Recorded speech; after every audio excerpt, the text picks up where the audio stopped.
Bonjour, Jean-Marc Issautier, je suis brigadier de police.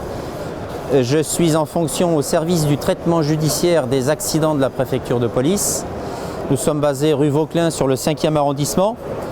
Et notre métier, notre spécialité, c'est d'intervenir malheureusement sur tous les accidents de la circulation parisienne quand le SAMU est requis et malheureusement quand il y a mort d'homme. Et le grand public met la ceinture mais ne sait pas porter la ceinture de sécurité. Allez, on met la ceinture comme vous avez l'habitude de le faire tous les jours. Voilà, c'est parfait. Et là, je vais me permettre d'intervenir. Si monsieur est victime d'un accident de la circulation, d'entrée, je sais qu'il va avoir des blessures. Pourquoi? Pour la simple et bonne raison que déjà la ceinture de sécurité, il l'a placée à plat au-dessus de sa ceinture, c'est-à-dire que la ceinture est sur du mou. Ce qui va se passer dans la traumatologie, surtout avec les ceintures de sécurité intelligentes, il va y avoir un potentiomètre qui va tirer, regardez bien la ceinture, je vais tirer à peu près sur 4 cm.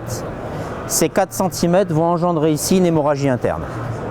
Le deuxième aspect, c'est que les 4 cm de rattrapage, il va partir en avant et l'airbag qui va se déployer va le ramener en arrière. Il va y avoir traumatisme au niveau des cervicales. Le deuxième aspect, une ceinture de sécurité, c'est toujours à plat, donc l'aspect ventral en dessous la ceinture du pantalon, tout simplement, c'est que la ceinture doit venir se positionner sur l'os le plus important du squelette, l'os iliaque, la hanche.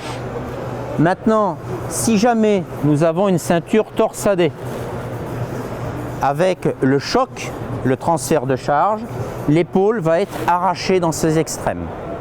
Si par exemple monsieur porte un stylo ou un téléphone portable, eh bien quand il va y avoir ce choc violent, la ceinture de sécurité va faire son office effectivement de sécurité, garant de garder le conducteur dans son véhicule, mais par contre les objets vont rentrer dans la cage thoracique.